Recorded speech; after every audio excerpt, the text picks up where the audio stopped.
Hi, welcome to Food Service Unboxed, where we unbox leading edge products that are readily available in the market today. Now, if you've been following this channel so far, you know that I never appear on camera. So I can promise you that going forward, if you continue to follow, you'll see an awful lot less of this and an awful lot more of this.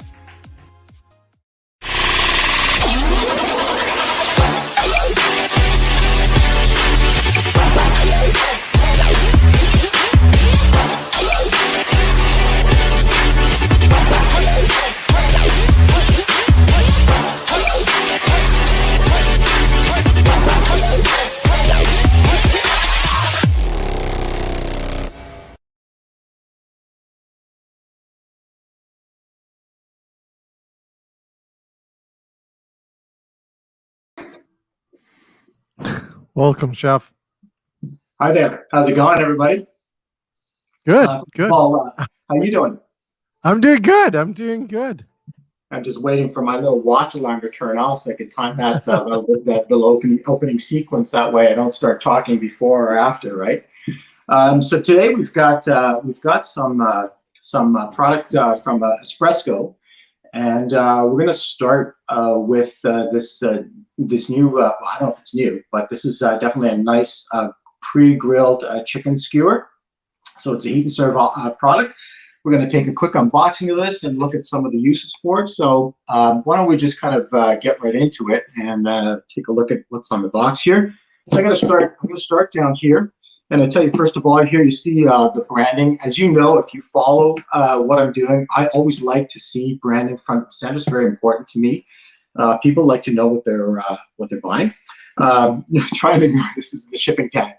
Obviously, storage instructions. And then when you go up here, this is the top facing of the box. There's some handling instructions, both in English and French. But when I flip this over, here's something interesting.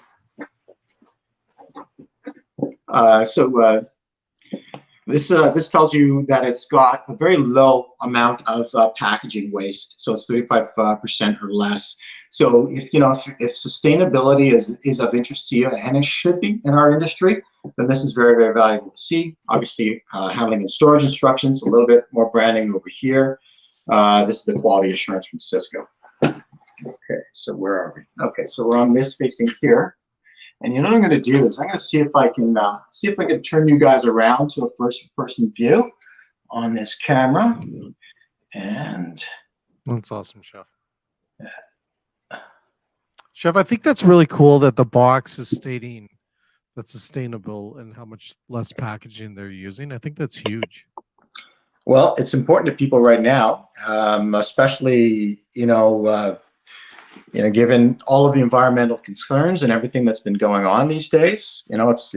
I just think that it's top of mind for anybody. The other thing about this product is this is a relatively clean deck, as you'll see here. So on this facing here, let me just grab a cloth to pop this up on so I don't have to grip it the whole time. Okay, so on this facing here, you can see here it tells you fully cooked fire grilled skewers, and then it gives you the ingredient deck here. The ingredient deck it's a fairly clean deck. It's very limited in the additives that are in there, so it's what's referred to as a cleaner deck. We're going to talk a little bit more about this, but there's 36 skewers, 76 grams. It's a 6-pound case. There's some lot numbers there, and then over here is your nutritionals. Okay, always got to have your nutritionals, and then of course the case pack declaration. Here on the end cap here, again the description, a bit more branding, and then of course it's got the cooking instructions here. So they show you the grillable instructions, and then of course the microwave instructions as well. Okay. Wow. So what is not on this box? All right. So what I would like to see on this box that isn't here was I'd be interested in seeing if you could declare basically the cooked from weight. So if this is a 76-gram skewer, what was it cooked from? What is its equivalent? Now, I did look on the spec sheet, and it's about an 85 to 90 gram skewer. But we're in the industry we're in an industry where we take a recipe for a raw product. We let's see what it is. This side's better. We take a raw product and then we duplicate it, and we essentially make our money on the delta that exists between what it costs an operator to do it and what it costs us to do it, and minus the amount of labor. So the only way you can really understand that is to have some sort of a cooked from declaration. So is this equivalent to a 4-ounce skewer, or is it equivalent to a 3-ounce skewer? That's what an operator is going to want to know, because it makes it critical. It's a critical element of their food costing. So if I was to say, redo this packaging, that's probably the one thing I would want to see. Cooked from count. What is it equivalent to in the raw item? So that being said, that's enough.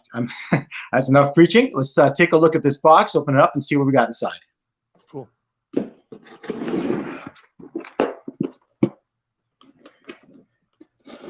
You get my meaning, though, right? Yeah, you know what? We always talk about food costs and stuff like that, and that is a really good point to bring out, and it's something that I would encourage all our customers and all the people in the industry to ask our sales reps and our marketing associates. Mm-hmm. They'll fill you in on what that is, because it's something to definitely be aware of. Yeah, I mean it's definitely okay. So we've got. So let's take a couple of these out. We've got How 2 many inner are in bags. there, Chef? 2 bags in there. Yeah, we got 2 bags in here. I'm just going to get rid of the. Box for now. I'm going to grab a tray. This is going to be a nice, quiet tray.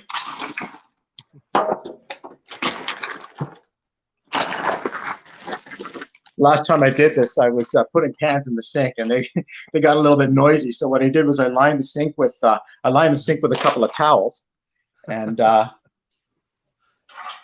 me being a guy like any other guy, I don't really know the difference between regular towels and guest towels. So I guess I'll. Oh wow! Okay, so here we go. So we've got these beautiful. These, you know what? These look really nice. Let's get a bit more of a. No, they do. View of these. Can you see that okay? I can see it great on camera. Let's take a couple. I'm going to grab a fancier dish. So Chef, I want to ask you, because you've been doing this for a long time. How long would that take someone to do that by themselves? Like cook it and skewer it, or skewer it and cook it? How much time that would take? The cooking's not that long a process, but it's the skewering. I mean, they've got to take the chicken, they've got to cut it, they've got to size it effectively. Yeah. Right. That's the first thing. And if you look at these have a very natural look. This looks like it's done by someone else. It's done by somebody else, and it's not done by a machine. It has a very natural look. You see how it's sort of the contours of it are what you would expect, right? It's more the skewering that takes time, and then having the skewers, if you want to soak your skewers, some people do, taking the time to do that. It's just the planning that's involved. This really simplifies things for a lot of people, and especially now as people are looking for something that's pre-cooked for a bunch of different reasons, food safety and simplicity. It's getting to the point that unless you're very, very good, it's always at least worth looking into something like this. Yeah, I just think the amount of time it takes to skewer that much chicken, that much product, I would say over at least a couple hours. Well, there's that. I mean, but also you've got to size it as well. Like, is this going to be sized equally? And people are going to be hand cutting. You get to the tail pieces. There's all sorts of things. There's a lot of different considerations to have. Now, Chef, could you take? Let's say, sorry, I'm asking questions here because I'm just thinking like why this product is like very successful for us. Could you take some of that chicken off prior, like if you wanted to make it smaller for kids, or you wanted to add vegetables onto it, or anything like a souvlaki kind of thing with vegetables? Could you do that? I think you could. I mean, if are you talking about taking it off before you heat it up? Yeah, like right now, could you take some off and add stuff? Well, this is frozen, so if I try to take it off, I'm going to have a bit of a struggle. Yeah, sorry. But generally speaking, I think you could. Yeah. How long does it take to cook? So if you're cooking this from thawed, I mean, you really just want to heat it through. So like maybe a minute and a half. Let's see what the instructions say. So they're saying here,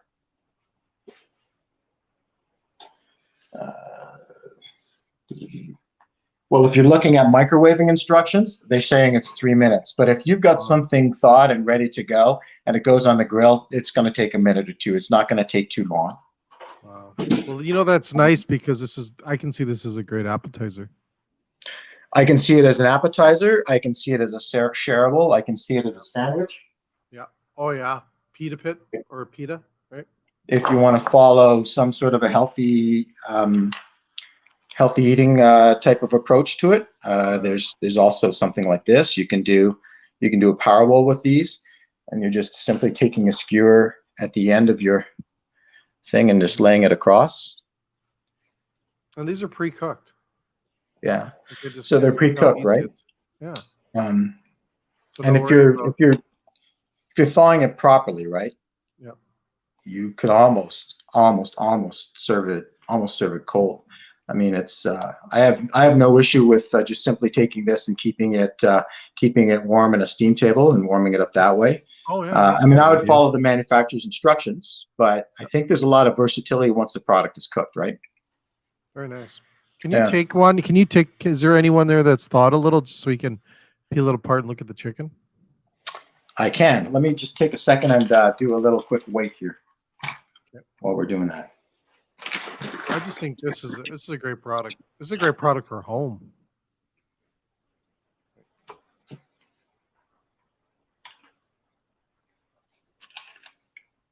This would be a great product for kids at home, Chef. I think so. I mean, if you're gonna sort of and that weight in the 76 gram neighborhood, if you're going to purvey this as a takeout item as part of a meal kit, you've got something that's already safe that they can start using right away. Now, you wanted me to take some meat off of the skewer? Yeah, I just want to see what the chicken looks like because a lot of people are, always curious is it pumped? Is it pure? What are we looking at?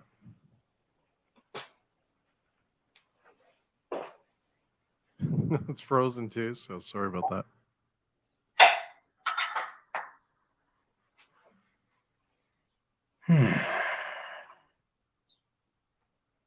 Cool. I can't really tell.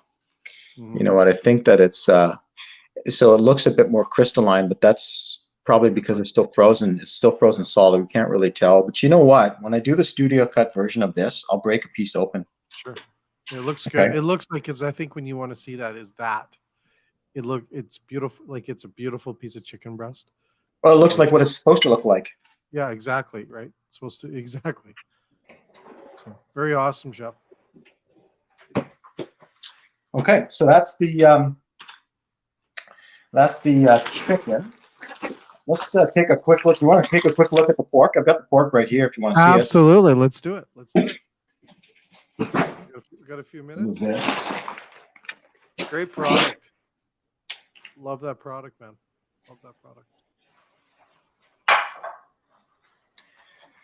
Okay, let's see what the pork souvlaki has to say.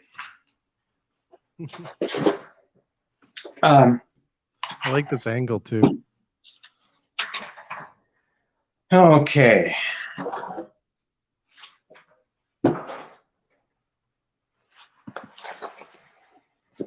All right, so other than calling out that it's for my shoot, on this facing, there's nothing, there's a little branding down here, up top here. Really nice panel with all of the cooking instructions. I mean, very detailed and very large, right? Yeah. Nothing on this end. Here, it's safe handling instructions underneath the sticker. And then here, all the things that we want to look at. Obviously, fully cooked brochettes, the ingredients, a very again a cleaner deck, nutritional values, in the inspection stamp, the interprovincial stamp is there, so everything's there. But here's the one thing here's the one thing that for me I always look for that I'm not seeing. You see here this logo. This is the logo of the company. It's very small. I mean, I don't know if you've done how much research you've done, but the company that makes this has a really great story. I mean, he's very entrepreneurial. He's very proud of what he does, and he makes a very good product. I mean, he started by selling them in his university, right? When he noticed that they were selling different types of meats in the cafeteria, and that was kind of like the beginning of success. I would love to see the branding look bigger, because this is you just look at the size of that compared to a pan. It's very, very small. I would love to see very prominent branding, because I think that this company has a great story to tell. And you've got an empty facing right here. I mean, if it said espresso right across that side of the package right here, I think that would be very, very appealing. Certainly would be appealing to me. All right, let's see what's inside. Now, that's not necessarily a super, super bad thing, but it's just a question of, in today's day and age, as we get a little bit closer to using more cooked products, using more value-added, lower labor, people just want to be able to associate themselves with brands that are going to do what they need them to do, right? And recognition is key. It's always been key for me. So do we have 2 bags in this one, Chef? Yeah, I'm going to take a look here. Let's see. Yep. Awesome.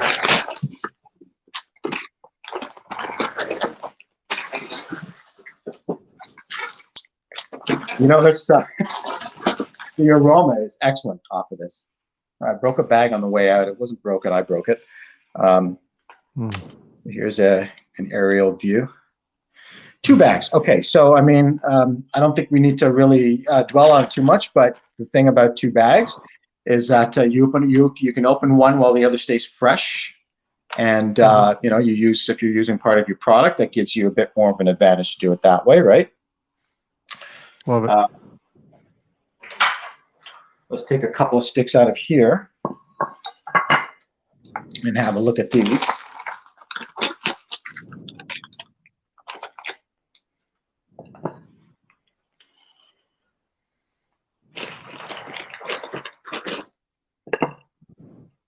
Nice. Oh my God, that's a lot of meat.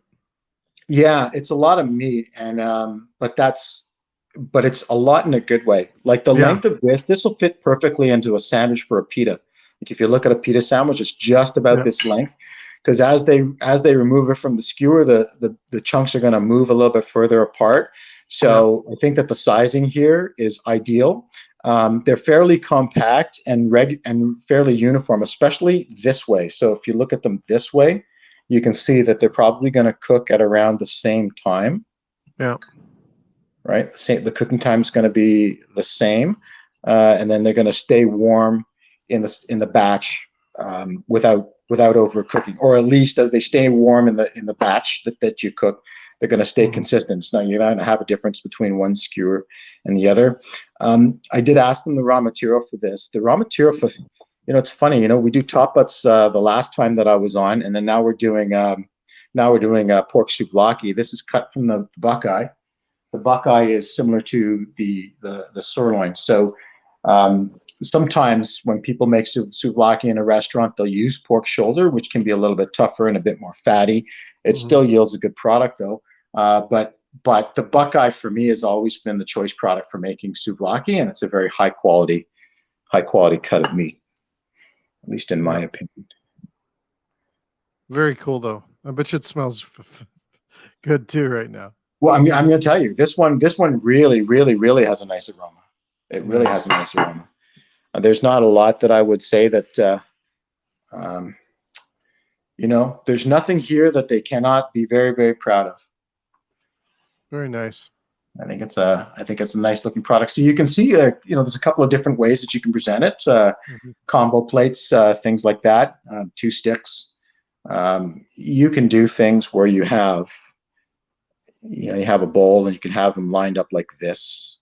So if you're, when the hotel business gets going again, there's things like that. They can use them as an appetizer, and they can use them as a sandwich for a room service meal. There's a lot of variety of uses that they can work on with this. And again, don't rule out the possibility of them putting them into the healthy eating section of their menu and doing something like a Power Bowl, because with a fully cooked product, obviously the fat has come right off of it and you're just eating lean.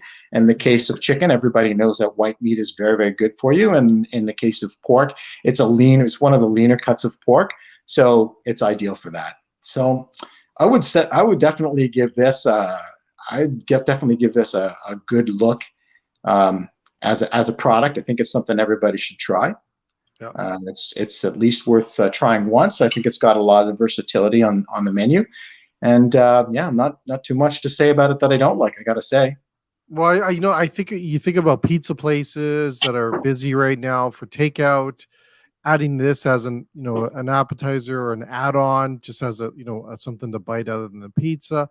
Like, there's a lot of applications on this in today's world right now that I see this product, and you don't have to have all the labor. Like, I just think the amount of labor that would go into skewering both of those products and all that you have in those two bags, I would say you'd be like, those are hours. And like you said, you got to make sure the sizing, it's typically not your, the executive chef skewering those either. Right. So you're going to get a variety of different sizes. You're going to get waste. This is a slam dunk in my mind. Dare I say it? If you own a business that opens up only to be closed again in a few days, you know that you can store it safely, right? Yeah. In the meantime, till you get to open up again. Yeah, exactly. Unfortunately, right? So, all right. Cool. So awesome. I think what we'll do is, we'll unbox this. I'll do a studio cut version for you, like I usually do with this one. I may combine the two as one product because they're so similar. But I'll do some food styling with it, and we'll see some different ideas and see what we can come up with. Awesome. Well, thanks again, Chef. Great My pleasure today, and we have more for everyone that's watching this and tunes in later, and watch more from Food Service Unboxed. And thanks again. Thank Chef, you. and have a great weekend. You too. Take care.